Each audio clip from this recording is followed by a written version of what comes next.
Bonsoir à tous et merci de vous être connectés.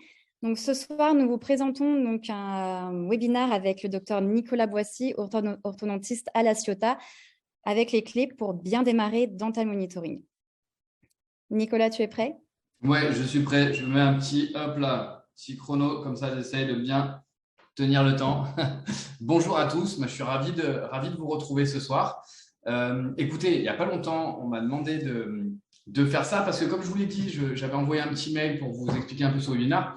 J'ai souvent des questions qui reviennent à propos de dental monitoring, sur l'implémentation, sur comment faire pour que ça soit fluide dans le cabinet et pour l'implémenter au mieux. Et surtout, pourquoi finalement, moi, j'ai décidé de l'implémenter dans mon cabinet et traiter mes patients avec. Donc, je vous ai fait une petite présentation qui dure à peu près 1 heure. Je vais essayer de bien tourner les délais. C'est toujours pareil. Il y a plein de trucs à dire. J'aimerais bien essayer de rentrer quand même un petit peu dans les détails de tout ce qui est important pour moi. Ce que je vous propose, s'il y a des questions, posez-les dans la boîte de dialogue. Chloé regardera un petit peu. Comme ça, s'il y en a qui sont pressés, qui doivent vraiment partir à 8h30, eh ben voilà, je leur fais la présentation. Et s'il y en a qui veulent qu'on reste après répondre aux questions, je suis là. Il n'y a aucun souci. Ne vous inquiétez pas. Donc, on va commencer. Donc, réussir son démarrage avec DM, pour tout vous dire, au début, moi, je voulais appeler cette présentation comment j'ai raté mon démarrage avec DM. Parce que je vais vous montrer, il y a pas mal de choses que j'ai faites et qui m'ont pas plu. Et donc, l'idée, c'est de vous présenter les erreurs que j'ai faites, comment j'y ai remédié. Pour me présenter très succinctement, mais je suis orthodontiste à La Ciotat, pas très loin. Là, je vous ai mis Palm Spring qui est derrière moi, mais ici, à la mer, juste à côté, mais il fait nuit maintenant, donc vous ne la verrez pas beaucoup. Donc, je fais bien sûr orthodontie exclusive. Je suis diplômé de Marseille et c'est vrai que j'interviens pour de nombreuses techniques, surtout tournées vers le digital. Et puis, j'ai créé des formations là-dessus avec mon compère et ami Serge Dahan, qui est installé pas très loin de chez moi. Et puis, on appartient tous les deux à un network, à un réseau d'orthodontistes tournés vers le digital qui s'appelle OrthoUp et pour lequel on fait beaucoup de choses et auquel, bien sûr, on appartient. Et puis d'autres sociétés scientifiques. Je suis membre du bureau et secrétaire de la SBR du Sud-Est et d'autres petites choses. Voilà, pour vous présenter succinctement. En gros, si vous voulez, j'ai essayé de reprendre des questions qui me venaient souvent de la part des praticiens. Souvent, il y a une problématique de la part des orthodontistes avec la coopération du patient. Je crois qu'on a tous un peu des problématiques au niveau de la gestion de nos plannings, comment placer ses rendez-vous, les nouveaux rendez-vous, comment gérer les urgences. Et puis, si vous êtes là ce soir, je pense que vous avez peut-être une appétence pour tout ce qui est nouvelles technologies sur le digital. Il y a ce temps digital qui, même si le digital nous fait gagner du temps, il nous en prend aussi parce qu'on passe du temps sur les clean checks, les approuveurs. Voilà. Et ça, il faut comprendre qu'il faut apprendre à le gérer, il faut apprendre à l'organiser. Donc ça, c'est souvent des questions qui me reviennent. Maintenant, je vous ai mis mes sujets épineux à moi en ce moment, ce qui me pose problème. Bien sûr, ce que je vous disais, comme tout le monde, je crois que mon planning peut me poser le problème. Ce que je veux faire dans mon planning, c'est en fait essayer de me débarrasser des rendez-vous inutiles. Et je vous avoue que j'ai déjà bien commencé à le faire. Donc, pas de gaspillage de rendez-vous pour avoir un planning moins chargé, à la fois pour prendre de nouveaux patients, mais pas que. Je vous avoue que depuis le Covid, en fait, j'essaie de diminuer au max j'ai pris goût à prendre pas trop de patients par jour. Pas trop, ce qu'on peut. Et j'ai eu le temps de discuter avec eux, j'ai le temps de mieux planifier les choses, on en parlera, mais ce gain de temps n'est pas là que pour faire une usine et remplir de patients de mon cabinet, pas du tout. Je vais essayer de les traiter un petit peu plus, de manière plus proche et avec une expérience un peu meilleure, notamment au niveau de la communication. L'idée aussi, ce que je voudrais, c'est vraiment analyser mon activité, c'est-à-dire me dire par rapport à d'autres cabinets, comment je me situe à travers des objectifs que je me serais fixé moi, mais pas piloter tout seul. Et c'est vrai qu'on est de plus en plus, on s'en rend compte des entreprises et on a au niveau de la gestion l'habitude de libéraux, c'est-à-dire de piloter un petit peu à vue. Et je voudrais me professionnaliser, ce que j'ai commencé à faire, et c'est vrai qu'OrthoUp, on en parle beaucoup au sein de ce réseau. Je veux me structurer encore plus avec des outils, des data qui me permettent de m'améliorer. Et puis, bien sûr, c'est toujours l'objectif de mon cabinet, comment offrir le meilleur soin, comment offrir le plus de sécurité à mes patients, mais comme d'habitude, en les sentant acteurs, ce qui participe à mon traitement et avec une meilleure communication. Donc, c'est vraiment mes sujets à moi en ce moment. Et l'idée de tout ça, ce qui va nous aider aujourd'hui, c'est le plus fou, c'est que ça part d'une idée assez simple, comme souvent d'ailleurs. L'idée, c'est de dire, on a plein de patients dans nos cabinets, des petits comme cela, de l'interception, des patients ados, qui est à la base notre patientèle type phare, et puis aujourd'hui, des patients adultes, et bien plus vieux que ça. Et aujourd'hui, on se rend compte qu'ils représentent, moi je pense, des adultes, c'est plus de la moitié de mes consultations aujourd'hui. Mais que tous ces patients ont un point commun. Ils sont tous porteurs de malocclusion, c'est pour ça qu'ils viennent nous voir. Et nous, pour les traiter, on a plein de choses. Vous savez, moi, c'est vrai que je traite, j'ai une grande pratique en aligneur, mais pas que. J'ai aussi des systèmes de raquettes. J'adore le motion, j'utilise beaucoup de mini-vis. Bref, on est orthodontiste, on est spécialiste, donc on sait traiter avec le meilleur outil pour nous. On a tous ces outils à notre disposition. Et on sait que notre travail, c'est un travail d'équipe. On sait qu'on a besoin du patient. Moi, souvent, je leur dis, je ne suis pas un chirurgien cardiaque qui opère les patients endormis. Moi, j'ai besoin de toi, j'ai besoin de mes assistantes. Et maintenant, encore plus, je leur dis souvent, si vous ne faites pas votre travail complètement comme il faut, eh ben, moi, je ne peux pas faire bien le mien. Donc, on est une vraie équipe. J'ai besoin des parents, j'ai besoin de mes confrères quand c'est des traitements pluridisciplinaires. On a besoin d'un travail d'équipe. La problématique, c'est qu'habituellement, quand on donne rendez-vous à nos patients, je ne sais pas, 8 semaines, 10 semaines ou plus, la seule chose qu'on peut faire, c'est croiser les doigts sur le fait, est-ce qu'il va bien mettre ses élastiques, est-ce qu'il va porter ses aligneurs, est-ce qu'il ne va pas me décoller des bagues. On est obligé de croire et de faire confiance, et on sait très bien que ça ne se passe pas toujours exactement comme on veut. Donc l'idée de ça, c'est de dire, aujourd'hui, on est capable d'envoyer des voitures dans l'espace, dans des fusées. Est-ce qu'on ne pourrait pas faire un truc plus simple pour nous, juste nous aider à suivre nos patients un peu mieux, à les motiver à coopérer et à avoir un retour de nos patients et pas seulement de voir cross the finger en attendant de les revoir. Et donc, c'est l'idée toute simple de DM. C'est une idée toute simple. Franchement, il ne faut quand même pas être polytechnicien pour comprendre cette idée-là. Et pourtant, si, c'est un polytechnicien qui a eu cette idée-là, comme quoi en France, quand même, on forme de bons esprits. L'idée, c'est de dire quel est l'outil à notre disposition qu'ont tous nos patients. Eh bien, cet outil, vous l'avez compris, c'est celui-là, c'est le smartphone. Et donc, c'est Philippe Salah qui a eu cette idée-là avec des associés, bien sûr, à lui. Un homme n'est jamais tout seul. Il est très sympa, je vous ai mis sa photo. Et puis surtout, c'est une idée française et je ne suis pas un défenseur du protectionnisme absolument. Mais franchement, dans un milieu médical où en gros toutes les boîtes avec lesquelles on travaille sont américaines, c'est pas mal de temps en temps de se dire que c'est une boîte française. Et surtout, ce qui est pas mal, c'est-à-dire que le siège est là et que forcément, on peut y avoir accès plus facilement que si c'est à New York, Los Angeles et je ne sais où. Donc très franchement, ce n'est pas une mauvaise chose que Mental Monitoring soit fait par des Français. Pour vous expliquer en 2 mots, si vous voulez vraiment une explication en profondeur, vous avez vos thèmes pour ça. Je veux juste vous expliquer la philosophie. L'idée, c'est quoi? C'est-à-dire que comme tout patient avec des traitements digitaux ou des aligneurs, autre chose, tout part d'un protocole. On va dire ce qu'on veut faire. On veut que ce patient soit fait avec des aligneurs qui changent tous les X jours. On va essayer d'expliquer comment on catégorise notre patient. Une fois qu'on a fait ça, par exemple que c'est un patient aligneur et qu'on veut un changement tous les 7 jours, le patient aura installé l'application sur son téléphone et tous les 7 jours, il va recevoir une notification pour faire un scan. Un scan, qu'est-ce que c'est? C'est quelques vidéos. Il y en avait 3 précédemment, il y en a un peu plus maintenant, on en a 5. De 6 secondes. Donc, même 5 de 6 secondes, ce n'est pas très chronophage quand même. C'est moins d'1 minute par semaine. L'idée, c'est de regarder les dents du patient, regarder si les gouttières fit bien avec ça, c'est-à-dire si les mouvements se font, regarder les attachements, regarder l'hygiène, regarder les récessions, regardez, on va voir tout ce qu'on peut regarder. Une fois que ce scan est fait, l'IA de DM, c'est-à-dire l'intelligence artificielle de DM, va analyser les images qu'il reçoit en fonction des paramètres qu'on aura demandé. Est-ce qu'on veut regarder seulement le suivi des gouttières? Est-ce qu'on veut regarder l'hygiène, les attachements? Est-ce qu'on veut tout regarder? Et en fonction de ce que vous voulez regarder, vous allez avoir forcément une réponse. Donc, l'IA analyse tout ça. En fonction de ça, le patient va recevoir d'abord une première réponse qui est de dire est-ce que vous pouvez, oui, changer vos aligneurs si les déplacements se sont bien faits ou est-ce que vous les gardez si les déplacements ne se sont pas bien faits? Et on verra dans quel cas, nous, on peut agir là-dessus en disant quand est-ce qu'on veut qu'ils changent, quand est-ce qu'on veut qu'ils les gardent. D'accord? C'est toujours nous qui décidons. C'est jamais DM qui décide. C'est le docteur qui décide. Le patient va recevoir un message. D'accord? Bravo, vous êtes super sérieux, vous portez bien vos aligneurs, vous pouvez passer à ceux d'après. Ou alors, nous avons détecté un mouvement qui ne s'est pas fait entièrement, gardez quelques jours de plus vos aligneurs. Bref, tout ça, c'est paramétrable, bien entendu. Et puis surtout, vos équipes reçoivent aussi un message.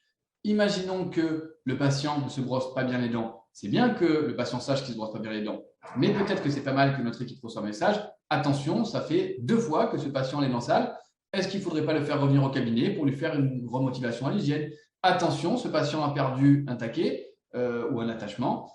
Est-ce qu'il ne faudrait pas le faire venir au cabinet pour le recoller? Donc, c'est très important ces messages pour vos équipes. DM regarde beaucoup de choses. DM va regarder, on l'a dit, l'adaptation des gouttières, les peaux de composite, attachement taquet, ça dépend ce que vous dites, les boutons, l'état des gouttières, est-ce qu'elles sont propres, est-ce qu'elles sont cassées, les auxiliaires, je ne sais pas, motion, ce que vous voulez, l'hygiène, l'état de la gencive, à savoir s'il y a des récessions, et ça c'est hyper cool parce que DM détecte les récessions avant l'œil humain. D'accord? Donc ça, moi, pour tous mes patients adultes, c'est vraiment un truc que je mets direct. C'est-à-dire que dès que je vois qu'il y a une récession qui est en train de se créer, eh ben à ce moment-là, vous vous dites, voilà, vous regardez le mouvement, est-ce qu'il faut que je continue à faire de l'expansion? Est-ce qu'il faut que je le revoie, je retorque un peu ma racine? L'idée, c'est de voir le patient avant que la récession soit importante. D'accord? Et donc, pas le voir 3 mois après quand la récession sera plus grave que si vous le voyez tout de suite. On va regarder l'occlusion, l'état des dents, s'il y a des caries, s'il y a des taches sur les dents. Si vous le faites avec des bagues, est-ce que des braquettes sont décollées? Est-ce qu'un fil est désengagé? On va pouvoir quantifier les mouvements. Et puis, on va avoir des objectifs. On va en parler juste après. L'idée, comme tout digital workflow, c'est-à-dire comme toute nouvelle technologie digitale, moi, on m'a dit, tu vas voir, c'est un nouveau truc qui arrive, c'est maintenant 5 ans que j'utilise ça. L'idée, ça va être d'aider à la coopération de tes patients, de mieux la maîtriser, de mieux les motiver. Et puis, ça va être aussi d'augmenter la sécurité de tes traitements. D'accord? Donc, moi, on me dit digital workflow, coopération, sécurité, je fonce. J'y suis allé tout de suite. J'ai mis en place. Et le problème, c'est que j'ai fait des erreurs. J'en ai fait quelques-unes. Et du coup, je vais essayer, on va prendre des exemples, je vais vous retourner ça et je vais vous dire comment, de ces erreurs, je les transformer en facilitateurs et maintenant en des choses qui sont très bien intégrées. Et donc, comment optimiser quand on démarre avec DM? D'abord, le premier truc qui nous saute aux yeux avec DM, c'est que ça a un impact sur la gestion de nos rendez-vous. Moi, j'ai toujours cette question, une question toute simple que j'aime bien. Pourquoi voir un patient? Voilà. Et quand le voir? Alors, je vous ai fait un truc basique. 20 aligneurs. Il y a des solutions maintenant qui proposent des packs de 20 aligneurs. Quand voir le patient sur un traitement de 20 aligneurs? C'est vrai qu'avant, j'avais cette habitude de me dire je vais le voir à 10 au milieu. D'accord? Donc, tous les 10 aligneurs. Comme ça, au moins, je regarde si ça se passe comme je veux, s'il aimait bien, si… C'est pas bête sur les moments où on fait l'extension d'encombrement, parce que sur 20 ligneurs, ce n'est pas non plus des grosses phases de recul, tout ça. Mais j'avais pris cette habitude de les voir tous les 10 aligneurs. OK. Première erreur, c'est qu'à ce moment-là, quand j'ai mis en place DM, j'ai gardé ça. Et donc, j'ai mal utilisé DM parce que ça n'a pas eu d'impact sur mon planning et c'est ce qu'on cherche à avoir. Il y a plein d'objectifs, mais ça, c'est un des objectifs. Ça veut dire quoi? Ça veut dire qu'il faut comprendre à quoi sert un rendez-vous, par exemple un rendez-vous d'aligneur. Ça va nous servir bien sûr à contrôler le traitement. D'ailleurs, souvent ces rendez-vous de manière de base dans nos logiciels s'appellent des rendez-vous de contrôle. Okay, on va contrôler les mouvements. Est-ce que les mouvements se sont faits comme on veut? Est-ce que le patient a porté ses aligneurs en gros, mais il n'y a pas que la confiance du patient, il peut y avoir d'autres choses qui bloquent les mouvements. Est-ce que les attachements sont toujours en place? Si vous faites des traitements par aligneur, vous savez très bien qu'en fonction de certains types de mouvements, s'il y a des attachements qui tombent, on ne peut pas faire ce mouvement, le mouvement ne sera pas prédictible. Donc, c'est important. Vous faites une égression, par exemple, s'il n'y a pas d'attachement, vous n'aurez pas l'égression. Donc, si on est en phase d'égression, il faut que l'attachement soit là et intègre en bonne qualité. Sinon, il vaut mieux le recoller. Et puis, bien sûr, qu'on va contrôler l'hygiène. C'est primordial l'hygiène dans le traitement. Alors, du coup, on le fait dans un rendez-vous de contrôle. C'était mon rendez-vous de middle, là, à 10. La question, en gros, c'est de se dire, franchement, est-ce que l'œil, c'est le meilleur outil pour contrôler tout ce que je viens de vous dire? Le déplacement des dents, les attachements, l'hygiène. Bon. Est-ce qu'on peut vérifier que tous les mouvements soient bien effectués uniquement à l'œil? D'accord? Est-ce que vous êtes capable de vous dire, la dent, elle devait se déplacer de 0,25 mm, elle s'est effectivement déplacée de 0,25 mm. La problématique, c'est que notamment les mercredis, on a un flux important de patients. Alors, dans ces mercredis-là, est-ce qu'on a, peut-être d'autres jours pour vous aussi, est-ce qu'on a le temps de tout contrôler, tous les paramètres, d'accord? Et est-ce qu'on a le temps de bien les contrôler? La dernière question, c'est est-ce que du coup, c'est à nous de le faire? Vous avez bien compris que moi, à toutes ces réponses, toutes ces questions plutôt, la réponse pour moi, elle est non. Ce n'est pas du tout à moi de le faire. Alors, on va continuer l'exemple que je vous ai donné tout à l'heure avec le traitement en 20 aligneurs. C'est des mouvements, souvent, j'ai pris un exemple simple où les mouvements sont prédictibles, d'accord, à partir du moment où le patient porte ses aligneurs. Il n'y a pas de grosses difficultés. Donc, je vous disais, je vois le patient à 10. Mais franchement, si on va au bout du concept, est-ce que ça ne serait pas mieux si je voyais le patient tous les 5 aligneurs. Comme ça, je peux mieux vérifier qu'il est coopérant. Je n'ai pas besoin d'attendre 10 semaines pour rencontrer un problème. Et s'il y a un problème, un pot de composite qui est tombé, un mouvement qui ne suit pas, mais je peux intervenir plus tôt. Au moins, j'interviens quand c'est moins grave. Donc, bien sûr que c'est mieux. Okay, mais si on continue, allons plus loin. Est-ce que ce n'est pas mieux si on voit le patient à chaque aligneur? Comme ça, je vérifie que chaque aligneur a fait le mouvement qu'il devait faire. D'accord? Je vérifie avant de commencer un nouveau mouvement que le taquet qui devait prendre en charge là-dedans est bien là. Je vérifie avant de commencer un nouveau mouvement qu'il n'y a pas eu de problème sur le paro, sur la récession et sur la gencive des gens. D'accord? Donc, bien sûr que c'est mieux de voir les patients à chaque changement d'aligneur. OK? Maintenant, on est bien d'accord, vous voyez où je veux en venir. Ça, ce n'est pas à moi de le faire tous les aligneurs. C'est à DM de vérifier à chaque aligneur si tous les paramètres que je veux suivre sur ce patient sont bons avant de mettre le suivant. Ça veut dire quoi? Ça veut dire que pour que DM ait une plus-value, il faut voir le patient quand c'est nécessaire, plus arbitrairement à l'aligneur numéro 10. D'accord? Alors, quand c'est nécessaire, c'est quoi? Par exemple, prenons prenons ce cas de 20 aligneurs. 17 actifs, 3 passifs en attendant que les finitions soient faites. Quand est-ce que je vais le voir? En gros, c'est juste de l'expansion et de l'alignement. Je vais le voir à l'aligneur 1, le 28 juillet, la pose des attachements et la pose des aligneurs. Et à l'aligneur 18, une fois que les 17 actifs seront passés, pour faire le scan, pour faire fabriquer la suite. D'accord? Et à ce moment-là, je prends le patient dans cet état-là, je fais ma petite finition, voilà, pour la 42 qui est juste là. Donc ça, c'est facile. Mais sur un cas un peu plus compliqué, par exemple, regardez ce patient. On est d'accord qu'il y a un peu d'expansion à faire. En gros, il y a plus de 6 mm au niveau de la prémolaire 1. Donc, c'est quand même un peu d'expansion. Mais je sais que l'expansion, ça fonctionne bien si le patient m'aide. Donc, moi, je ne suis pas inquiet. J'ai prévu un petit stripping à la ligneur 23. Et puis, donc, à la ligneur 38, il faut que je revoie pour faire les scans de réévaluation. Donc, si on réfléchit, on a 40 aligneurs, 37 actifs, 3 passifs. Il faut que je le vois au début pour mettre les attachements et les premières gouttières. J'ai prévu un rendez-vous de stripping maximum à la ligneur 23. Et à la ligneur 38, il faut que je fasse mes scans de réévaluation. Donc, quand est-ce qu'il faut que je vois ce patient? Ce patient, il faut que je vois à la ligneur 1 pour mettre les pots de composite, les attachements et lui donner les gouttières et lui apprendre comment gérer DM. Mais ça, c'est pas moi qui fais. Enfin, les pots de composite, si, mais pas apprendre à gérer DM, à faire le premier scan. Ça, c'est mon assistante, on va en parler après. À la ligneur 23, je fais le stripping. Et à la ligneur 38, je fais le scan de réévaluation. Mais entre-temps, vous voyez ces petits ronds verts là qu'on voit? Je vais vous expliquer ce que c'est après, mais ça veut dire que là, le patient a fait ses scans toutes les semaines et qu'à chaque fois, les petits ronds verts, c'est que je lui ai validé le changement. Parfait, tu as bien porté tes aligneurs, le mouvement est bon, tu peux passer à ceux d'après. Quand il y a un rond rouge, c'est attends un petit peu avant de changer. On voit que c'est la ligneur 22. Alors là, c'est une ruse de ma part. Ce n'est pas qu'il portait mal, c'est qu'en fait, il avait décalé son rendez-vous d'une semaine, il habite loin ce patient. Et donc, je lui dis, oh, ralentis un peu, il faut que tu sois à la ligneur 23 quand je te vois. Donc, tu vas garder un peu tes aligneurs. Mais vous voyez, sinon, il a bien porté ses aligneurs. Donc, moi, je suis serein. Ça veut dire que quand je vois le patient à la ligneur 38, je sais que ça s'est bien passé. D'accord? Je sais qu'il a été coopérant. Je sais qu'il n'y a pas de souci, ni d'hygiène, ni de récession. Donc, encore une fois, le patient, il a eu 38 aligneurs. Après la pause, je l'ai vu 2 fois. D'accord? La première fois, au bout de 6 mois, pendant 6 mois, il n'est pas venu au cabinet. Mais par contre, je l'ai vu toutes les semaines. Okay, mais il n'est pas venu au cabinet. Pourquoi voulez-vous qu'il vienne au cabinet? Je savais que tout allait bien. Je ne vais pas le faire déplacer pour ça quand même. On est bien d'accord. Donc, ça veut dire qu'il faut faire confiance à cette technologie. Elle voit des choses et souvent de manière bien plus impressionnante que nous. L'idée en fait de base de DM, je pense, c'est ce que développait Philippe Sala les premières fois qu'on s'est vu, c'était de dire qu'il voulait en gros synchroniser le rendez-vous fauteuil avec un besoin. C'est-à-dire, le patient vient, c'est pour un acte. Souvent, c'est ça que j'explique. Le patient ne vient pas pour juste qu'on regarde que tout aille bien. Le patient, il vient quand on a un acte à faire. Alors là, on parlait de la lumière, mais avec des bagues, vous pouvez extrapoler. Mais avec la lumière, c'est quoi? C'est la pose d'attachement, c'est le stripping, c'est la pose de bouton, d'auxiliaire, la pose de mini-vis. Moi, j'ai une paro au cabinet qui me fait toute la maintenance paro, l'hygiène, tout ça. Voilà, de temps en temps, dès qu'on voit que ce n'est pas assez propre, hop, on rappelle le patient pour lui faire un détartrage. Et puis, c'est tous les scans, toutes les explications. Donc ça, il vient au cabinet parce qu'on a un soin ou un acte à faire. D'accord? Mais le reste, tout le contrôle, je n'ai pas besoin de le faire venir.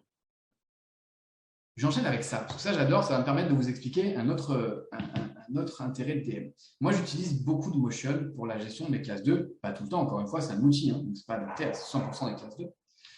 Mais, toujours pareil, si on utilise le Motion, on peut se demander à quoi sert le rendez-vous du Motion.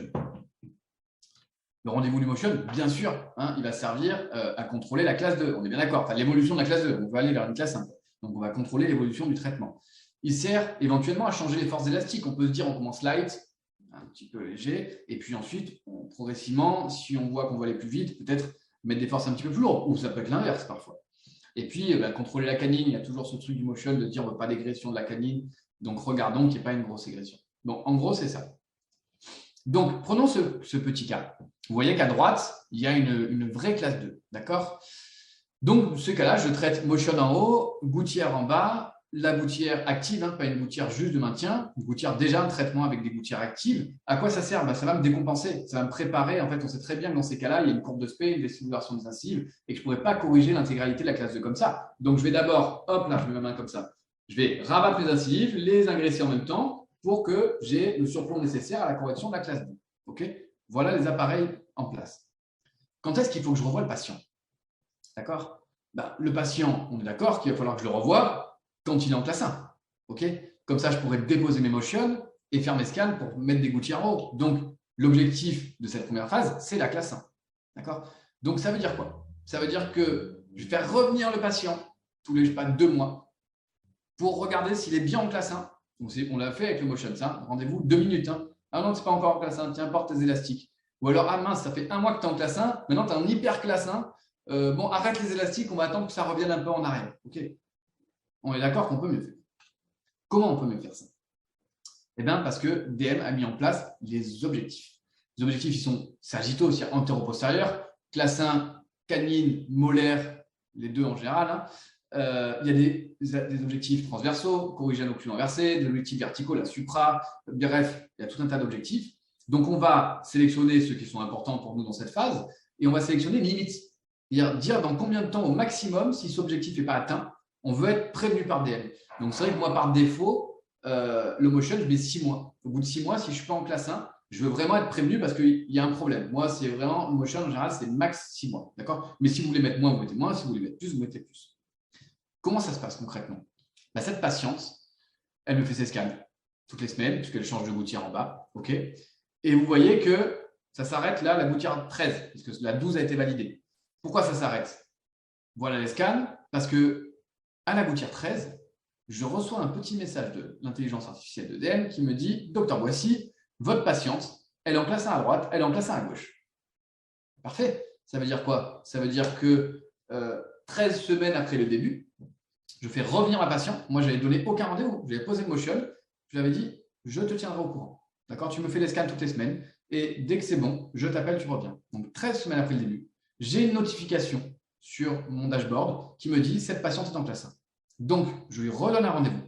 Je dépose le motion ou non, selon vos habitudes. Moi, en général, je le dépose. Je dépose le motion, je fais des scans, d'accord, haut et bas, et on fait fabriquer la série de gouttières maintenant en haut et en bas. Je continue ma version et mon ingression des incisives mandibulaires, et puis je développe ma forme d'arcade, je forme l'espace, bref, je finis mon carreau. Mais ça veut dire que j'ai vu la patiente pile quand il fallait, pile quand elle était en classe 1, pas avant, d'accord, quand elle était encore en classe 2 pour lui dire continue tes élastiques, pas après quand elle est en hyper classe 1. Et ça, on vous en parlera bientôt. Il y a encore un truc encore plus cool qui est en train d'arriver, mais je n'ai pas le temps de vous en parler. Et puis surtout, ce n'est pas encore sorti, mais ça va être encore mieux en termes de suivi d'objectifs. Donc, que nous apporte DM quand on vient de dire tout ça?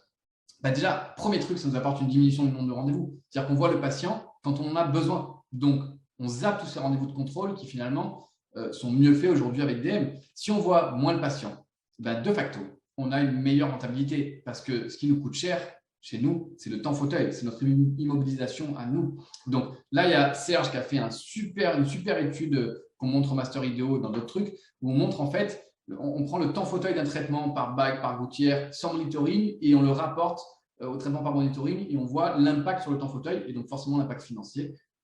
C'est vraiment très intéressant, c'est-à-dire qu'avec DM, on gagne de l'argent. C'est-à-dire qu'on a un tel impact sur notre temps fauteuil que le traitement, même avec les augmentations de coûts que sont les des aligneurs, par exemple, par rapport à des braquettes, c'est des traitements qui sont plus rentables pour vous. Mais il ne faut pas croire qu'il n'y a que ça. Vous savez, moi, j'ai vraiment un truc dans ma pratique, c'est de dire comment je fais mieux pour le patient. Même si c'est parfois moins bien pour moi, ce n'est pas grave. Ce que je veux, c'est que ça soit bien pour le patient. Et dans l'idée, je sais qu'avec ces semestres, on a toujours tendance à se dire, en fait, le fait que le patient vienne au cabinet, ça va justifier mon semestre. C'est-à-dire que là, vous dites, vous n'avez pas vu le patient pendant 6 mois, un peu plus de 6 mois, mais en gros, il se dit quoi? La visite, elle est au prix de votre semestre. Et c'est ça qu'on a, nous, dans notre tête. Mais pas du tout. D'une part, ça, c'est nous qui avons ça dans la tête souvent. Et s'il y a des patients qui l'ont, il faut leur expliquer. Moi, les patients ne payent pas un temps pour venir passer du temps au cabinet avec moi, boire un café. Ils ne payent pas un semestre, ils payent un traitement. D'accord? Donc, encore une fois, si j'ai besoin de le voir à certains moments tous les 6 mois, et s'il y en a d'autres, j'ai besoin de les voir tous les mois, c'est ça. Je ne vais pas leur faire payer 6 fois plus quand ils viennent tous les mois. Et voilà. Donc, c'est un traitement global. Et encore une fois, on a tous notre vie active. Et il ne faut pas croire que les patients, ils sont ravis de venir nous voir tous les mois au cabinet ou tous les 2 mois. Franchement, ils ont autre chose à faire. Et quand on leur demande, ils nous le disent. Il y a une étude, alors ça, pour une fois, parce qu'avant, c'est une étude américaine, pour une fois, il y a une étude française qui est sortie là-dessus.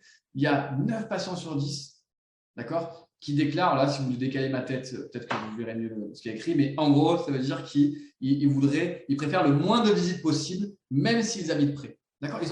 On a tous des emplois du temps remplis. Donc, franchement, si pour le même résultat, voire mieux d'ailleurs, on vient moins, personne ne va nous en faire le reproche. Donc, ce qu'il faut, c'est voir le patient, ni trop tôt, ni trop tard, vous l'avez compris. Et puis, c'est d'avoir des interactions. Interaction, par exemple, c'est ça, une perte de taquet. Alors, je vous ai fait un exemple. Petite Lilou, je reçois un message, attention, elle a perdu un taquet à la 16. Qu'est-ce que je dois faire? Au début, moi, j'étais un peu trop passif. Je n'avais pas acté de réaction. Et j'avais plein de comme ça de notifications qui arrivaient sur mon dashboard. Et bien ça, c'est très facile. Action, alerte, ça veut dire une réaction. Réaction, exemple, on reprend cette perte de taquet de 16. Je vois que Lilou, qui a perdu son taquet de 16, elle est à la ligne lumière 19 sur 42. Et qu'on a prévu un rendez-vous à la ligne heure 30. Donc, très simple. Mon assistante va sur le clean check de Lilou, elle se met sur la ligne heure 19, elle regarde jusqu'à la ligne heure 30, la 16, elle fait de l'expansion. D'accord? Expansion, comme moi je veux toujours pendant mon expansion du buccal-root-torque, c'est-à-dire redresser les racines en même temps, j'ai besoin d'un taquet pour ça. Expansion sur molaire, si le taquet tombe, no way, il faut que je recolle. Donc, on sait que cette patiente, la réaction, c'est un recollage. Il me faut un recollage rapide. Je vais la faire venir, je vais l'appeler, on lui téléphone. Elle revient dans la semaine. Moi, je recolle avec les gouttières qu'elle a. Je ne recommande pas de template. Mais si, par exemple, vous voulez recommander un template, vous savez que peut-être vous lui donnez rendez-vous dans 10 jours. Vous avez le temps de recommander le template pour recoller ça. Donc, organisation, c'est facile. S'il faut un template, vous recommandez. La patiente revient. Vous savez pourquoi. Vous savez quel truc est décollé. Tout est prêt. C'est facile. Mais pour vous montrer que c'est, encore une fois, il faut l'adapter à chaque patient. Ça. Petite Léana, petite c'est un first, elle a 3 taquets décollés, d'accord, 54, 63, 65. Elle a la ligne 4, je la vois à la 10. On regarde ce qui se passe. En gros, Léana, de 4 à 10, je fais de l'expansion molaire, un tout petit peu secteur latéral, mais c'est vraiment le développement d'arcade, le quad helix avec les gouttières. Elle a des taquets partout. Là, à ce moment-là, la 63, 64, elle ne bouge pas. Franchement, le maintien des gouttières avec tous ces taquets, il n'y a pas de souci. Est-ce que j'ai besoin de la revoir avant la 10, sachant que les mouvements sur 63, 64, ils commenceront après la 10? Bien sûr que non. À ce moment-là, je ne vais pas la faire revenir en urgence. Mais par contre, je marque dans son dossier que quand elle revient, il faut que je recolle ces taquets. D'accord? Ça veut dire que quand elle revient, la prochaine fois, elle ne sait rien du tout. Mais mon plateau est prêt. Je sais qu'il faut que je recolle 3 taquets, je sais lesquels. Si jamais j'ai besoin de template, si vous avez besoin, vous recommandez le template. L'organisation, elle est facilitée. Ça veut dire qu'encore une fois, vous avez un contrôle sur le traitement. Vous ne perdez pas le contrôle. Vous savez que comme vous recollez, si vous avez besoin, vous n'allez pas avoir de mouvements qui ne vont pas se faire. Et vous avez pu avoir un impact sur votre planification de votre activité. Donc ça, c'est vraiment appréciable. Et puis, l'erreur aussi, c'est d'être un peu inactif face aux inadaptations. Vous savez, c'est ces petits carrés rouges. Ah, j'ai mis ça à l'extrême. J'ai pris le pire patient que j'avais trouvé. Et si vous voulez, c'est de dire, face à ça, il faut être très réactif. Un patient qui a les carrés rouges, il ne met pas ses gouttières. Il y a un problème. Ok? Donc, ne laissez pas évoluer comme ça. Là, c'est la cata. Là, vous l'avez perdu, le patient. D'accord? Ça veut dire quoi? Ça veut dire qu'il faut intervenir très tôt. Comme tout problème, il faut intercepter. Alors, par exemple, c'est quoi? Ouais, ça, c'est un patient que je vous ai mis, je vous ai fait une capture d'écran. C'est un patient c'est pas vieux, hein, 22 septembre 2022. Il s'est pris 2 no-go d'affilée. 2 no-go, ça veut dire 2 fois d'affilée, je lui ai dit, parce qu'il y avait des inadaptations sur ses dents, on le voit au niveau des incisives en bas, ne change pas tes gouttières. Le mouvement ne s'est pas encore fait. Ça, clairement, il ne les porte pas assez en ce moment. D'accord? Donc, ça, quand on a 2 d'affilée, je lui dis, continue à porter tes gouttières un peu plus. Il me refait un scan après, c'est encore pareil. Donc là, il faut réagir. Donc, vous pouvez envoyer un petit message. Vous voyez, quand vous voyez ça, là, c'est 2 petits no-go. Anthony, qu'est-ce qui se passe? Pourquoi tu me fais ça à moi? Bon, ce n'est pas le message que je lui envoie, d'accord, mais plutôt un message comme ça. Bonjour Anthony, ou bonsoir selon l'heure. On a remarqué qu'il y avait un léger décroché dans l'adaptation de tes gouttières lors de tes 2 derniers scans. Pourtant, tu as fait un super départ. C'est vrai qu'au début, c'était ouvert, il portait super bien. Tu as été hyper sérieux. Est-ce qu'il y a quelque chose en ce moment qui te gêne? N'hésite pas s'il y a moins de problèmes et n'oublie pas qu'il faut bien les porter, d'accord? Donc ça, au moins, on l'a prévenu. Souvent, les parents ont téléchargé l'application, les parents le voient, ok? Mais ça, il faut réagir tout de suite. Et puis, Anthony, si par exemple la semaine prochaine, il y a encore un problème, Anthony, je le fais revenir au cabinet. D'accord? Et là, on parle vraiment. Là, éventuellement, je refais fabriquer les gouttières, on verra. Mais le truc ne traîne pas. Vous voyez que le premier mauvais truc, c'était le 12 septembre, qui est la date de mon anniversaire au passage. Et ça veut dire que la semaine prochaine, je refais un scan. Moins de 3 semaines après, le problème, il va être réglé et j'aurai tout de suite intercepté qu'il y a eu une baisse de motivation. Et c'est acté avec les parents, c'est acté avec l'enfant. Donc, encore une fois, on ne fait pas traîner les choses. 3e erreur, au début, je n'ai pas compris tout ce qui allait m'arriver parce que je voulais tout surveiller, tout ce qui allait m'arriver sur la tête. Et d'autant plus que j'étais en pleine croissance du cabinet et en pleine croissance des traitements par aligneurs. Donc, j'ai monitoré beaucoup de patients. Et si vous voulez, j'avais des notifications dans tous les sens. Une perte d'attachement, d'inadaptation, une perte d'auxiliaire, hygiène. Bref, ça arrivait de partout. Et mon assistante qui gérait ça, elle a un peu halluciné. Elle s'est dit « Allô docteur, je suis sous l'eau ». Donc, il faut un peu réfléchir quand même pour que ça ne nous arrive pas. Il faut organiser tout ça, comme notre cabinet. Hein. Il faut s'organiser. Premier truc, ah mince, il y a un R qui se balade. Premier truc, c'est de protocoler, c'est de faire des arbres décisionnels. Ça, c'est tout bête. C'est tout simple au début et après, il faut en faire les plus complexes. Mais c'est quoi un arbre décisionnel? D'abord, DM en fait, va analyser avec les gouttières l'adaptation entre les gouttières et la dent. D'accord? Il va y avoir plusieurs phases. D'abord, il n'y a aucune inadaptation. C'est-à-dire que c'est parfaitement adapté. Si c'est parfaitement adapté, ça veut dire que le mouvement, c'est bien fait, que tout est parfait. D'accord? Soit il y a une inadaptation légère. C'est-à-dire qu'il y a une petite inadaptation entre telle dent, la 12, la 11, je ne sais pas, et la lignure. Donc, ça veut dire que le mouvement commence à ne pas se faire comme il faut. Il commence à ne pas être allé jusqu'au bout.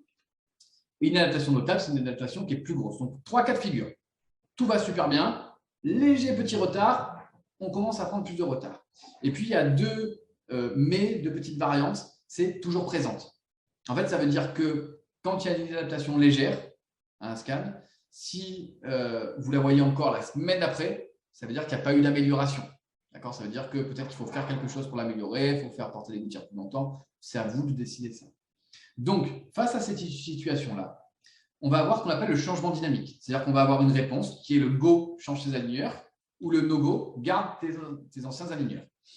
Qu'est-ce qui va décider ça? Est-ce que c'est DM qui décide pour quelle situation clinique on a un go, pour quelle situation clinique on a un no-go? Absolument pas. Ça, c'est nous qui allons décider. C'est l'orthodontiste qui décide où est-ce qu'on place le go, où est-ce qu'on place le no-go. En fonction, en général, vous avez une idée de ce que vous voulez faire pour quasiment tous les cas, mais c'est très adaptable en fonction des cas aussi. Je m'explique. Imaginons que vous ayez une distalisation importante sur mini-vis ou peu importe, une grosse distalisation molaire. Si la distalisation se fait bien, c'est-à-dire si toutes les dents des secteurs latéraux sont en parfaite adaptation et qu'il y a juste la 12 qui commence un tout petit peu à moins suivre.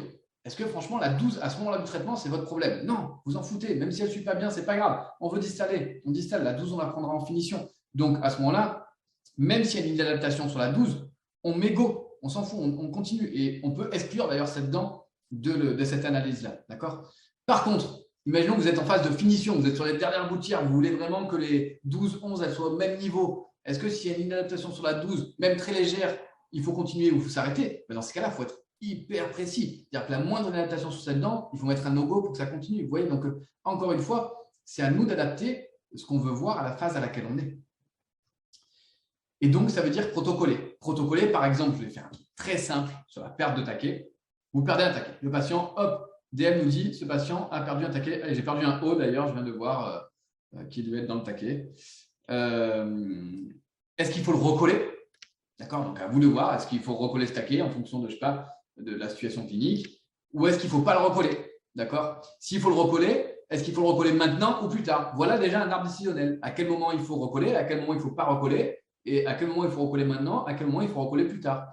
Un truc basique, je vous ai mis par exemple paire de taquet sur une dent, on peut se dire si le mouvement est presque terminé, dans 3 à 4 gouttières, ou alors s'il est terminé, on faisait une rotation, la rotation est finie, peut-être que ce n'est pas la peine de faire revenir le patient en urgence pour recoller, il n'y a pas une plus-value importante. Donc à ce moment-là, on demande à notre assistante, ça c'est un additionnel que vous donnez à votre assistante, regardez, ouvrez le ClinCheck, ouvrez l'approver, analysez ça, il faut l'entraîner un petit peu, mais voilà, si vous voyez que le mouvement est presque terminé ou terminé, on s'en fiche, pas besoin de me prévenir, juste vous marquez dans le dossier, mais on ne revoit pas le patient.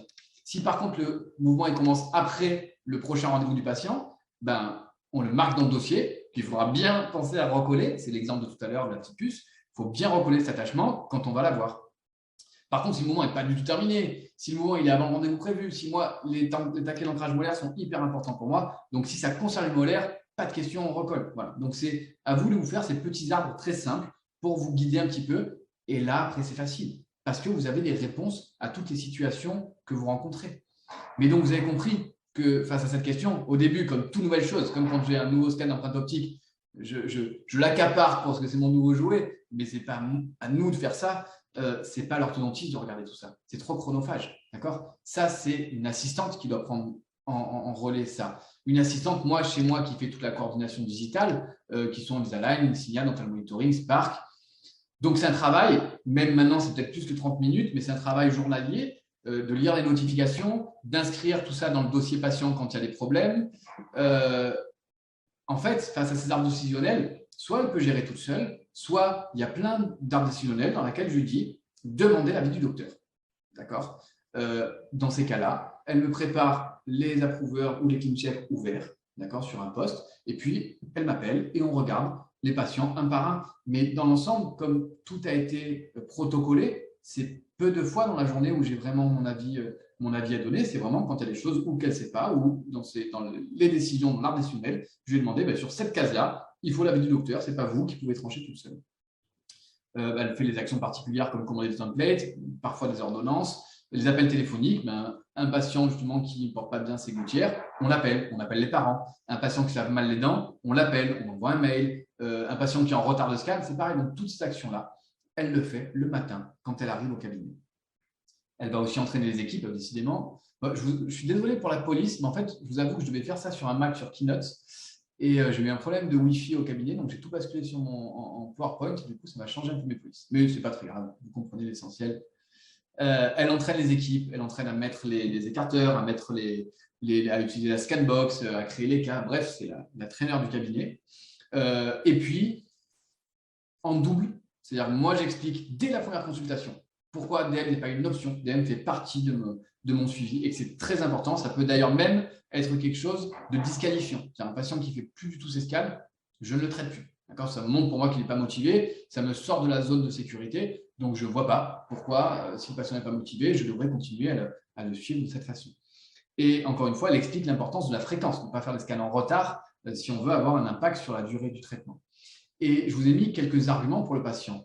Parce que, encore une fois, quand vous allez présenter ça aux patients, je pense qu'il faut que vous ayez quand même un storytelling à leur raconter. Mais déjà, il y a cet aspect nouvelle technologie. Vous savez, c'est un peu comme avec les aligneurs ou avec les empreintes optiques. Quand on a eu les premières empreintes optiques, franchement, c'était le futur, quoi. Les patients, on les faisait rêver. Bon, aujourd'hui, on est déjà plus à les avoir, c'est moins l'effet waouh. Je vous avoue que DM, quand même, encore, quand vous expliquez aux patients ce monitoring, ils sont assez bluffés. Ça va avec ce package nouvelle technologie. Il y a vraiment ce suivi régulier, c'est-à-dire je te vois moins, mais je te suis plus. Moi, j'explique aux patients qu'en gros, je vais leur demander de moins venir au cabinet. Et je sais que ça va être mieux pour eux parce que je vais moins les solliciter. Par contre, je vais les voir tout le temps. Encore une fois, toutes les semaines, je vais les voir toutes les semaines. Je vais pouvoir regarder. Il y aura un bilan, il y aura un compte rendu sur la façon dont le traitement évolue. D'accord ? Donc, encore une fois, ça, c'est super pour les parents. Parce que le truc facile, quand on parle d'aligneur, les parents qui disent « Oui, mais je ne suis pas sûr que mon enfant va bien les mettre. Est-ce qu'il va être assez sérieux ?» Je dis, ça, est-ce qu'il va être assez sérieux? On va le voir toutes les semaines. Et on va voir très vite s'il n'est pas assez sérieux. Et d'ailleurs, comme ça, très vite, s'il n'est pas sérieux, vous pourrez agir en tant que parent. Vous pouvez l'aider aussi un petit peu et vous pourrez réagir très vite parce que vous-même, vous aurez ces comptes rendus et vous verrez si ça avance comme prévu ou pas. On va pouvoir s'adapter au rythme du patient. Ça, on le voit très bien l'été. Alors, peut-être qu'il n'y a que dans le sud où ils sont moins bien, mais l'été, c'est un peu, alors peut-être pas les adolescents, j'espère pour eux, mais les adultes, c'est un peu le temps des apéros, des trucs. Et donc, les 22 heures par jour, ils ne sont pas top. Alors, ou vous leur dites, vous voulez traiter chez moi, je vous interdis de prendre un apéro. D'accord, c'est 22 heures par jour et pas autrement. Ou alors, vous leur dites, je sais que vous allez un peu moins les mettre au mois d'août. Sachez que ce n'est pas grave, vous avez le droit, je ne vais pas vous flinguer votre vie, vous flinguer votre mois d'août, mais si jamais le mouvement n'est pas assez fait, ben, vous les porterez un petit peu plus. Et dans ces cas-là, on le voit et on en rigole quand on se revoit après en disant, ben, effectivement, vous allez lui faire beaucoup d'apéros au mois d'août parce que regardez tous ces rouges que vous avez eu. Bon, bref, mais ça permet de s'adapter vraiment à la vie du patient et la façon. Et encore une fois, je dis souvent aux patients, vous savez, je demande aux patients d'être top, mais sur un traitement de 1 an et demi, 2 ans, franchement, c'est compliqué d'être parfait tout le temps. D'accord? Je ne sais pas si vous avez eu des traitements, mais honnêtement, ce n'est pas évident. Donc, on a le droit de temps en temps, parce qu'on est stressé, parce qu'il y a un truc qui nous gêne, on a le droit d'être un peu moins sérieux. Mais moi, ce n'est pas grave s'ils sont moins sérieux. Ce qu'il faut, c'est que je le vois, d'accord? Que je les accompagne, que je les aide. Et qu'encore une fois, le traitement, il ne continue pas d'avancer bêtement comme ça alors qu'il me les porte moins, quoi. Donc, il y a moins de visites, ça on l'a vu. Et ça, c'est un avantage pour le patient et pour nous. Parce que s'il y a moins de visites, il y a moins de temps fauteuil. Donc, forcément, c'est quelque chose qu'on va pouvoir intégrer dans notre activité financière. Diminution de temps de traitement, parce qu'en plus, on a moins de finition. Dans la mesure où vous avez appréhendé les problèmes plus vite, eh ben, du coup, vous avez moins de finition. Souvent, les comme à l'école. Si, imaginez qu'à l'école, une école nulle, il y a un contrôle par an seulement, à la fin. Si votre enfant, il n'a pas compris des leçons et qu'il ne vous le dit pas, eh ben, il ne va pas comprendre 1, 2, 3. Et puis à la fin, sur le contrôle, on voit qu'il n'a rien compris et il redouble. D'accord? Si maintenant, il y a des contrôles toutes les semaines, par exemple, ce n'est pas que je veux mettre des contrôles toutes les semaines à vos enfants, mais s'il y a des contrôles toutes les semaines, bah, tout de suite, vous voyez s'il y a des points qu'ils n'ont pas compris. Et tout de suite, vous pouvez reprendre très vite. D'accord? Et dans ces cas-là, à la fin, il passe. D'accord? Donc à la fin, il aura fait une scolarité moins longue parce qu'il y aura moins de finition, hein, il y aura moins de redoublement. C'est exactement la même chose. Et puis, c'est inclus dans le prix. Souvent, les gens me disent, mais alors, est-ce que tu le refactures? Parce que c'est quasiment une dizaine d'euros par mois, je vais dire, par patient. Est-ce que tu le factures à tes patients? Ben, franchement, si jamais, mais quand même, mais si on était à 2000% factuel, je devrais même les faire payer moins cher. Parce qu'en fait, je gagne mieux ma vie avec les traitements avec DM, puisque je les vois moins, parce que j'ai moins de finition, puisque, vous voyez ce que je veux dire. Donc franchement, les facturer en plus, c'est vraiment pas cool, hein. Dernière petite erreur, enfin dernière, une ou deux, quoi. J'ai mal communiqué au début. Vous savez, on a toujours tendance, comme je le fais là, à vouloir trop parler, d'accord? On veut trop dire, montrer qu'on sait, montrer qu'on fait attention, montrer… Et le problème, c'est quand on parle trop, souvent, on rend nos patients anxieux. Ou alors, ils sont complètement perdus. Par exemple, une perte d'attachement. Au début, moi, je signalais, attention, vous avez perdu un taquet. Je disais, quand il y a une perte de taquet, envoyez un message comme quoi il a perdu un taquet. Le truc, c'est que si vous envoyez ce message au patient, tu as perdu un taquet, mais que vous vous dites, bah, finalement, c'est pas grave, le mouvement est fini, tout va bien, et vous ne vous rappelez pas. D'accord? Il n'y a pas d'action. Le patient, il ne se passe rien. Il sait qu'il a perdu un taquet, mais vous n'avez pas d'action. Donc, il va se dire, mais pourquoi? Qu'est-ce que j'ai fait? Et est-ce que c'est grave d'avoir perdu un taquet? Et si vraiment, en plus, vous ne le rappelez pas et qu'il ne voit pas pendant longtemps, il va se demander quand même si le traitement il peut bien avancer, même s'il a perdu le taquet. Alors, vous lui dites que les taquets, c'est important, mais il en perd un et vous ne faites rien. Donc, il est en droit de se demander si le traitement va avancer correctement. Et il peut se demander pourquoi vous ne l'appelez pas. D'accord? Ce n'est pas très cool quand même. Bon. Donc, autre chose dans la communication, les messages. Il y a quelques messages par défaut, d'accord? Et ces messages, ils reviennent forcément souvent parce qu'il y a des scans toutes les semaines. Donc ça, dans la communication, vous allez voir, il faut y faire attention. Parce que sinon, le patient, il pense que c'est un robot qui écrit. Mais ce n'est pas faux, c'est un robot qui écrit. Sauf que c'est un robot qui écrit en fonction de ce que vous avez décidé, d'accord? C'est un robot qui envoie des messages en fonction de ce que vous avez décidé. Ok? Donc, ce n'est pas qu'un robot. Donc, comment on optimise ces deux points? D'abord, toujours pareil, il faut bien expliquer aux patients les choses. Moi, je leur dis, écoutez, avec DM, je vais tout voir. OK? Mais je vais vous avertir que quand c'est nécessaire, par exemple, les plots de composite, là, les petits attachements, si vous en perdez un, je ne vais pas vous demander toutes les semaines de regarder dans la glace, dent par dent, si vous avez bien tous vos plots de composite et les comparer avec la gouttière pour voir si la forme est encore bonne. Non, ça, on va regarder nous. Ça veut dire que si vous en perdez un, mes équipes vont juger, on va avoir un message à l'équipe. Vous ne serez même pas prévenu. D'accord? Il y aura un message à nos équipes. Attention, ce patient a perdu un attachement sur cette dent. Mes équipes vont analyser la nécessité de le recoller. D'accord? On vient de voir comment. Ça veut dire que si c'est nécessaire de le recoller, eh bien, je vous appelle et on prend un rendez-vous pour le recoller. Si ce n'est pas nécessaire de le recoller, eh ben, je ne vous appelle pas. Je n'ai pas besoin de vous déranger. Mais ça, on l'a expliqué au patient dès le début. C'est-à-dire que le patient, en gros, il est tranquille. Il sait qu'il est surveillé, qu'on prend soin de lui. D'accord? Et même si, parce qu'il y a des patients un peu psychopathes qui sentent qu'ils ont perdu le quart d'un taquet sur la dent du fond, même si ça, il a senti, du coup, il ne va pas vous appeler, vous embêter tout de suite. Il va savoir qu'on le regarde. Et que si on ne l'appelle pas, c'est que sur cette dent-là, il n'y a pas la nécessité de le recoller tout de suite. Très important.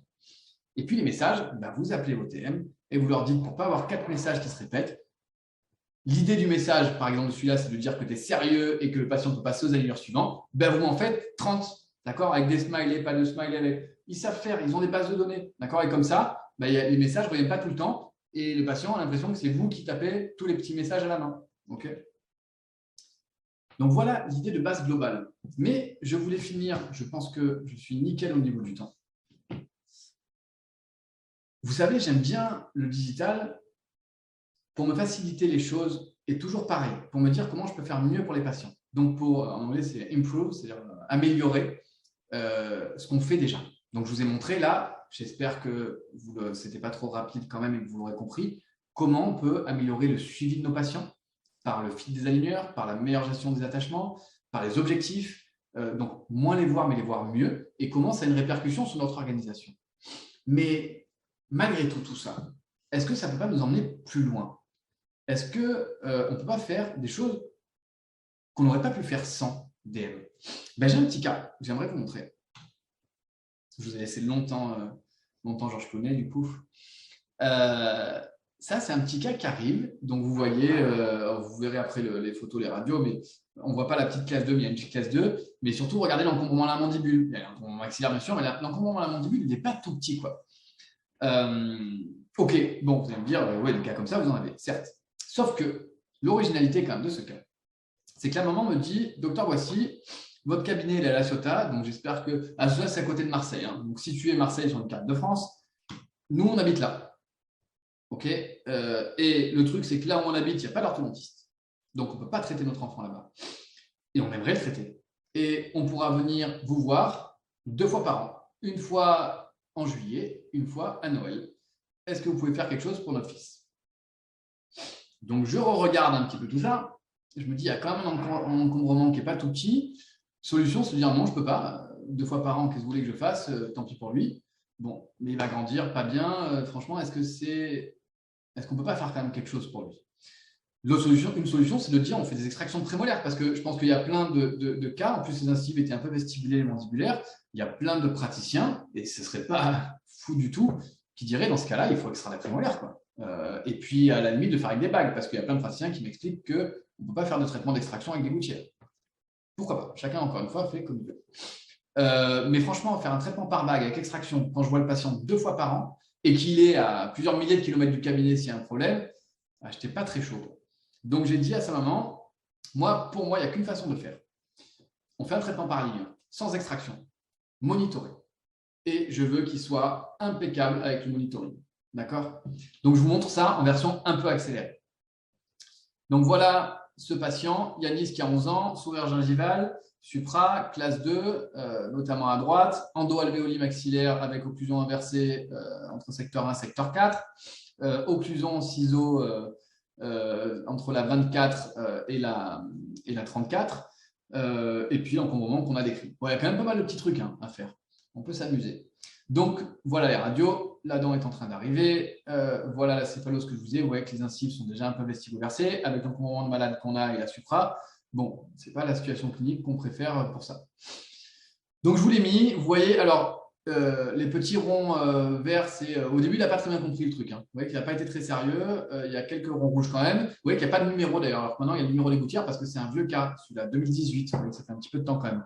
Donc, je pose les aligneurs en août 2018 et je le revois en décembre 2018. Donc, 4 mois après, à chaque fois, je faisais en fait scan finition. Je ne m'en mettais pas. Je m'étais arrangé avec Invisalign à l'époque pour qu'il me livre en 1 semaine. Je faisais des prescriptions très rapides. En 1 semaine, il livrait la nouvelle gouttière. Donc, ça allait vite. Donc, je le revois en décembre. En fait, les premières phases, vu l'encombrement qu'il y a, c'est expansion. Pour ceux qui font un peu de l'aligneur, c'est ce qu'on appelle le round tripping. Expansion, je balance mes incisives un peu en avant pour créer de la place. Je fais du stripping et ensuite, je vais je vais les rabattre, ce qui me permet dans le même temps, ce mouvement d'aller-retour, de les engraisser en même temps.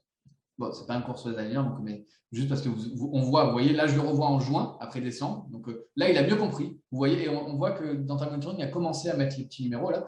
Mais vous voyez que quand je le revois fin juin, déjà, il fait mieux ses scans, mais on voit les incisives qui partent en avance. Elles étaient vestibulées, je les vestibule encore plus. Mais je suis obligé pour pouvoir faire justement le stripping dans une bonne condition et ensuite pour pouvoir les rétracter. Du coup, je le revois en décembre. À chaque fois, c'est les photos du bas. Je vous remets les photos du rendez-vous d'avant en haut, c'est les photos du bas. Ben, vous voyez que là, il a bien compris. Hein. Il me fait bien ses scans. On voit qu'il n'y a que des ronds verts. Et on voit que ça commence à bien se régler. J'ai mes élastiques de classe 2 en place. On voit que les incisives, on a commencé à bien les rabattre en arrière. Je le revois encore en juillet. En juillet, on n'est pas loin de finir. Voilà comment on est. L'encombrement mandibulaire est corrigé. La classe 2 est presque corrigée. Et je le revois en décembre. Et c'est à ce moment-là que je fais les scans pour les contentions. Et je vais vous montrer le cas fini. Voilà comment on est. Alors oui, idéalement, je vous aurais bien voulu égraisser un peu plus mes canines. Mais encore une fois, je n'avais pas lui mettre 7 mois de gouttière parce que de décembre à juillet à chaque fois, juste pour ça. Mais voilà, avec les mémotails en place. Donc voilà le cas 2 ans et 3 mois. En l'ayant vu, en gros, en tout et pour tout, pause comprise, 6 fois au cabinet, enfin 5 rendez-vous actifs. D'accord. Ça, concrètement, regardez la supra qui a été corrigée, regardez le sourire gingival qui a été corrigé. Voilà les radios. Est-ce que ça, c'est quelque chose que personnellement, j'aurais pu faire sans dental monitoring? Franchement, non, je ne l'aurais pas tenté. Me dire pendant 7 mois, je ne vois pas le patient pour gérer les élastiques, pour gérer la coopération, pour gérer l'hygiène. Vous avez vu qu'il y a des moments l'hygiène, ce n'était pas la folie. Bien sûr que non. Ça, sans ça, je n'aurais pas pu le faire, ou en tout cas, vraiment pas dans les mêmes conditions de sécurité.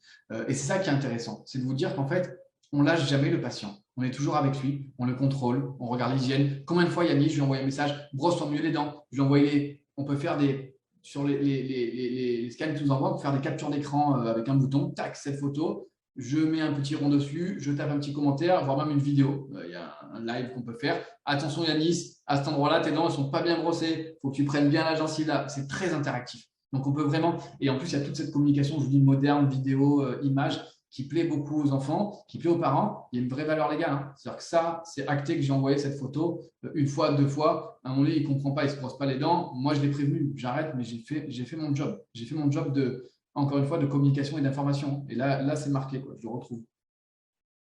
Et puis, je vais terminer par ça, pour tous ceux qui aiment bien Apple, le One More Thing. Y a-t-il encore un truc? Oui, il y a un truc. Alors, je ne peux pas vous en parler très longtemps. Il me reste 4 minutes à peu près pour finir. Mais je vais vous le montrer parce que c'est vraiment une très belle évolution. Et puis surtout, il y a…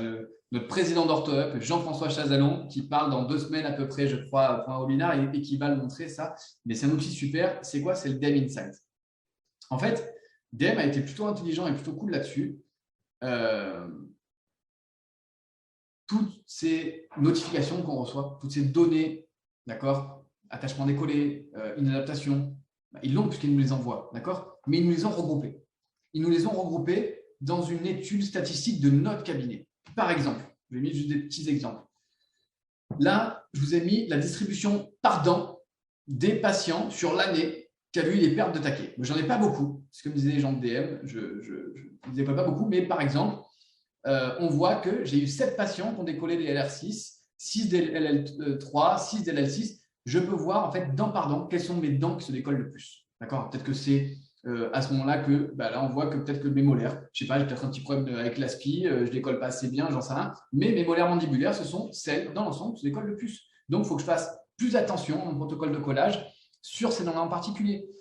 J'ai le moment auquel elles se décollent. On voit que bizarrement, il y en a 6 qui s'est décollé sur la mineur 4. Il y en a bon. Et on voit qu'au fur et à mesure, alors peut-être parce que justement, comme j'ai mal collé, elles se décollent plus vite au début, ou alors qu'à la fin, si elles ont tenu, elles tiennent. Bref, ce qu'il y a, c'est qu'on a une analyse de toute notre activité. Ça, on l'a sur les taquets, mais on l'a sur les inadaptations. Ça, par exemple, c'est les gingivites que j'ai sur les patients sur 1 an. J'ai 4 patients qui ont eu des gingivites sur les incisives mandibulaires, alors sur la LR2, sur la LL2. J'en ai 2 qui ont eu sur la LL1. Voilà, on voit dent par dent et à quel moment tout ça arrive aussi surtout, c'est les inadaptations. C'est éventuellement si on a des problèmes d'hygiène, de gingivite, si on a des problèmes d'espace qui s'ouvre. On a encore une fois un outil de pilotage de notre cabinet qui est assez fantastique. C'est-à-dire qu'encore une fois, on peut analyser tout ce qui se passe, patient par patient, on va dire, et globalement, de notre activité. Et vous savez, il y a un exemple que j'aimais bien, c'est qu'il y a un ensemble, une chaîne de cabinets américaines qui sont regroupés avec beaucoup de cabinets d'ortho, qui passent par DM, notamment avec les bagues, et ils se sont rendus compte qu'ils avaient statistiquement, alors vous me corrigerez à ce moment-là, peu importe le côté, on s'en fiche, mais les gens me diront, mais il y avait, je ne sais plus, la plupart des bagues se décollaient d'un seul côté, peut-être d'un seul cadran, j'en sais rien. Ils se sont aperçus en fait que globalement, la position de travail des orthodontistes qui travaillent dans ces cabinets-là était telle qu'ils se positionnaient plutôt à tel cadran horaire pour le patient et donc n'étaient pas dans la bonne position quand ils collaient de l'autre côté. Et encore une fois, ils ont permis d'augmenter très significativement le taux de non-décollement de bagues sur le côté en ayant vu ça. Mais sans ce backup en disant tu as tant de pourcentage de bagues qui se décollent de ce côté-là, toujours sur les mêmes dents, nous, on ne le fait jamais, cette analyse statistique. Donc, on ne peut pas avoir ces résultats-là. Donc, l'idée de tout ça, en fait, c'est toujours pareil. C'est d'essayer d'élever notre pratique, d'essayer d'aller vers du mieux, d'essayer d'améliorer, et ça, c'est ma priorité toujours, d'abord la clinique, d'abord d'améliorer la précision de nos traitements, d'améliorer la coopération de nos patients, parce que sans cette coopération, on ne peut pas avoir les traitements précis, d'améliorer la surveillance, c'est-à-dire la sécurité, d'être plus présent sur le suivi des traitements, d'accord, pour que nos traitements se fassent toujours dans de meilleures conditions.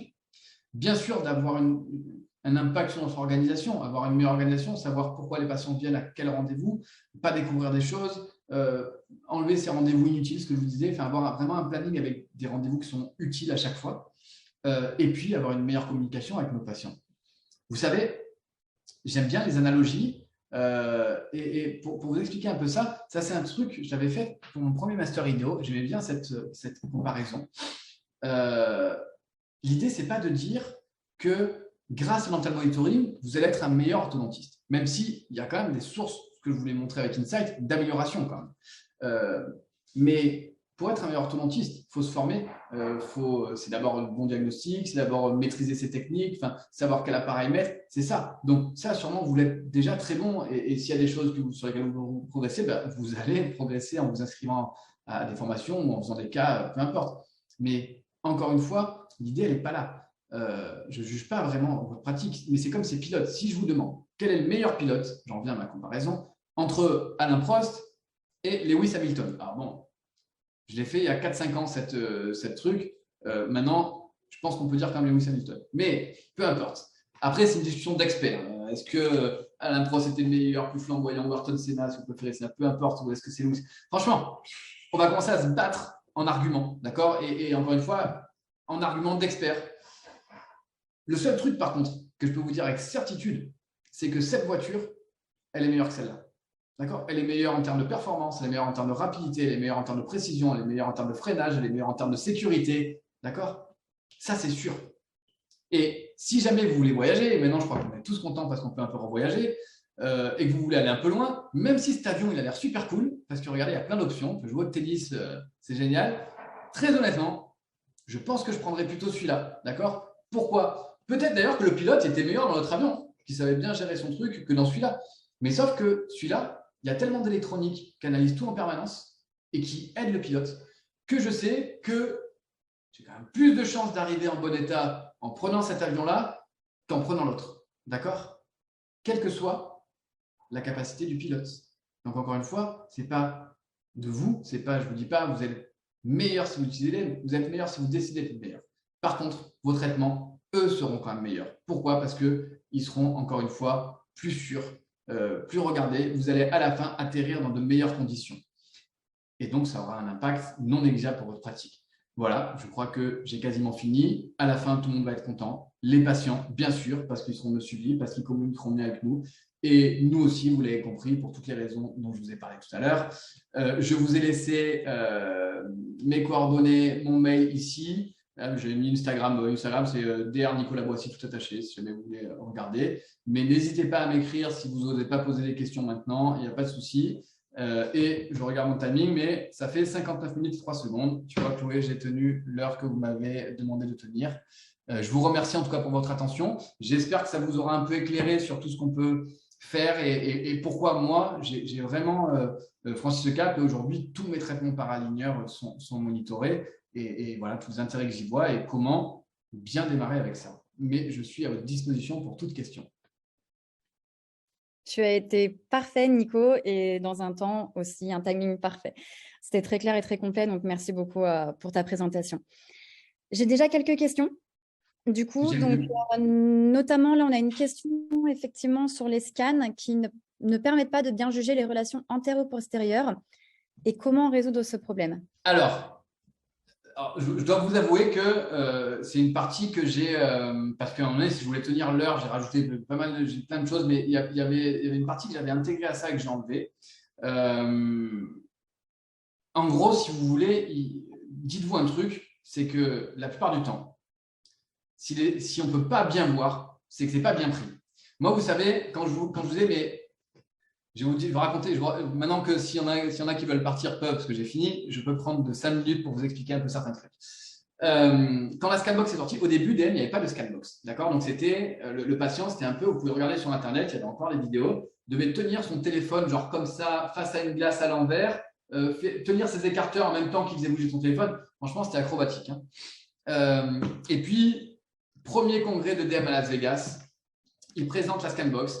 Moi, en 4-5 mois, j'étais parti à New York pour une signa, j'étais parti en Californie pour un autre forum, j'étais parti je ne sais plus où, et je venais d'avoir mon 3e enfant pas très longtemps avant. Donc, quand j'ai commencé à évoquer l'idée de Las Vegas avec mon épouse, j'ai bien compris que c'était un sujet qui n'était pas très négociable, et donc je n'ai pas pu aller à Las Vegas, mais j'étais vraiment dégoûté de ne pas y aller parce que je voulais voir cette Scanbox.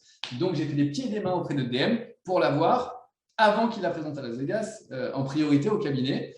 Je les ai tellement saoulés, je pense qu'ils ont accordé à ma requête et donc ils m'ont envoyé la Scanbox. J'étais le premier cabinet à la voir, j'étais tout content. J'ai fait des essais avec une patiente, bref.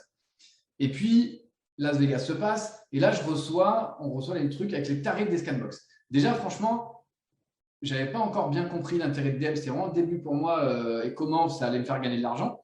Je me disais déjà, je paye déjà cher. En plus, ils me refacturent ce truc-là. J'ai vraiment l'impression d'être une vache à lait. Donc, je dis non, moi, je ne veux pas les Scanbox. Mes patients, ils le font sans, ils y arrivent très bien. Et puis, quelques mois après, je vais à Paris voir Philippe Sala dans les locaux de DM et je commence à marronner en me disant ouais, mais parce que Philippe me dit il faut que tu fasses des rendez-vous à la demande, justement, il faut que tu vires les rendez-vous de contrôle, les trucs. Je dis oui, mais c'est super ton truc. C'est bien pour les 4 incisives et les canines. Mais franchement, les molaires au fond, moi, quand je fais des grosses initialisations, ne me dis pas que tu peux. Enfin, c'est pas vrai, tu n'arrives pas à les voir. C'est pas possible. À chaque fois, moi, ça se voit pas sur les scans de mes patients. Et il me dit bah, écoute, tu sais ce qu'on va faire, viens dans mon bureau. Je fais convoquer. On va voir les scans de tes patients. Et puis, il me les montre. Il dit bah, les scans de tes patients, ils sont pas ouf. On ne voit pas très bien les dents du fond. Donc, comment tu veux qu'on te dise qu'il y a un problème? Et il me montre des images en comparaison avec d'autres cabinets qui avaient l'habitude, notamment aux États-Unis, de faire ça très bien. Et il me dit, bah, tu vois, avec la Scanbox, tu verrais mieux. Pourquoi? Parce qu'en fait, avec la Scanbox, les écarteurs, ils se tirent naturellement tout seuls. Le patient, il faut juste lui dire d'aller assez loin, mais il n'a pas à gérer de tirer l'écarteur pour que le téléphone soit droit. Et donc, je me suis rendu compte qu'avec la Scanbox, je prenais beaucoup mieux mes scans. Mais je me suis rendu compte aussi qu'il fallait quand même apprendre aux patients à bien les prendre. D'accord? Et il faut leur montrer. Moi, par exemple, je fais très attention avec mes assistantes au premier scan. Alors, pas le 1, parce que le 1, on leur explique qu'il est au cabinet, mais le 2 ou le 3. On regarde vraiment attentivement, même si c'est des verres, hein, même si c'est bien, je regarde s'ils le font bien jusqu'au fond. Parce qu'à ce moment-là, il ne faut pas qu'ils prennent de mauvaises habitudes. Et si je vois qu'en gros, la dent du fond, je ne la vois pas trop, c'est qu'ils ne tirent pas, enfin, ils ne vont pas assez sur le côté quand ils font les scans. D'accord? Donc, je les rappelle, je leur dis, bah, venez, vous n'avez pas bien compris le truc, on va le refaire ensemble. Et très honnêtement, je vous assure que si vous leur apprenez bien ça, les relations antéro-postérieures, dans l'ensemble, elles seront beaucoup mieux suivies, vous aurez beaucoup moins de problèmes avec ça. Sur les multibags, coup de délai des multibags, c'est toujours pareil. Franchement, j'aurais adoré vous faire une présentation plus longue aussi.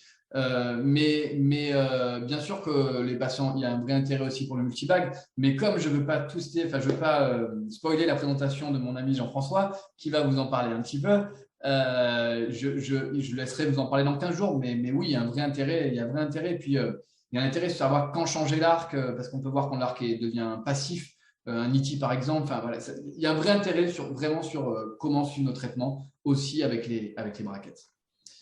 Voilà, je réponds avec les multibags. Je crois que ça a répondu aux 2 questions. Mais encore une fois, regardez bien le webinaire de Jean-François.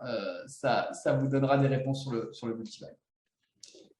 Effectivement, le webinaire de Jean-François Chazalon, du coup, qui sera le mardi 11 octobre, donc de 13 h. On vous enverra les liens. N'hésitez pas à nous les demander en supplément aussi. Et ça viendra compléter effectivement la présentation de Nicolas. Est-ce qu'il y a d'autres questions ou est-ce que, du coup, Nicolas, tu as été tellement clair que c'est bon pour tout le monde? Écoutez, en tout cas, il ne faut pas hésiter. Voilà, n'hésitez surtout pas. Vous avez mon mail, vous avez que ce soit mail, Instagram, ce que vous voulez. Vous pouvez me poser des questions, je vous répondrai, il n'y a pas de souci. J'espère écouter que ça vous a. Vous savez, il y a un autre truc auquel je pense maintenant, mais j'étais il n'y a pas longtemps avec une amie à moi qui est orthodontiste et je lui parlais un peu de tout ça, de tout ce digital workflow et de toute cette séquence.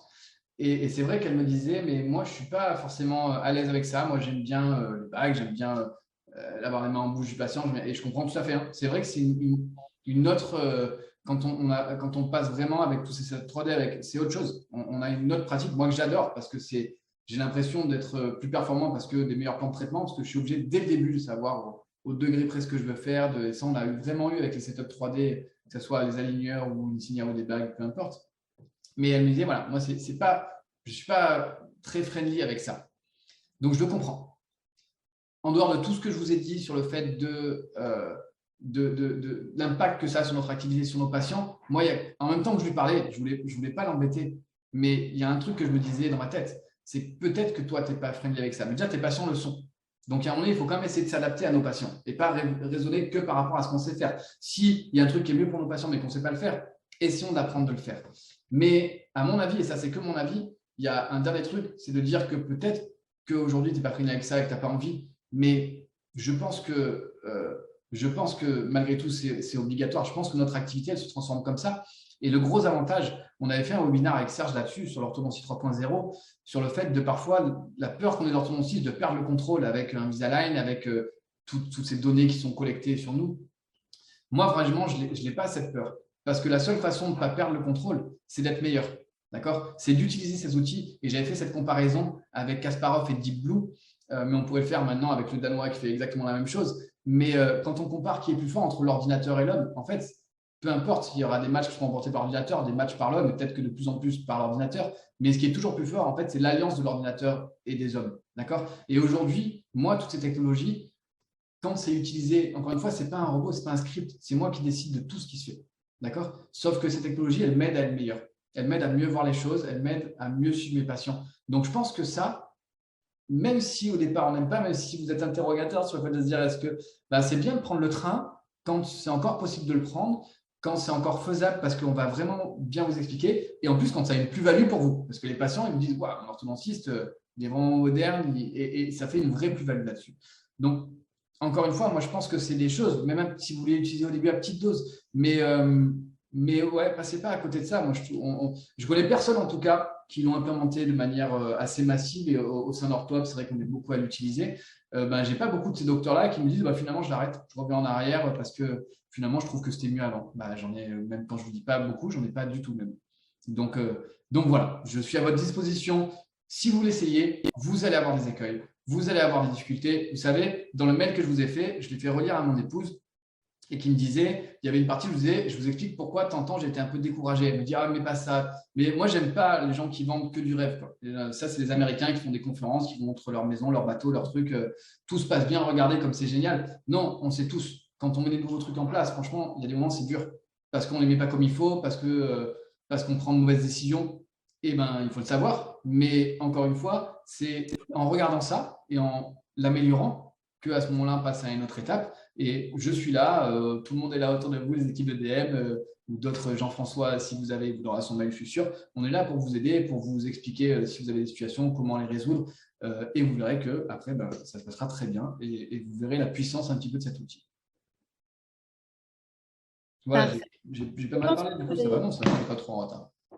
On est parfait.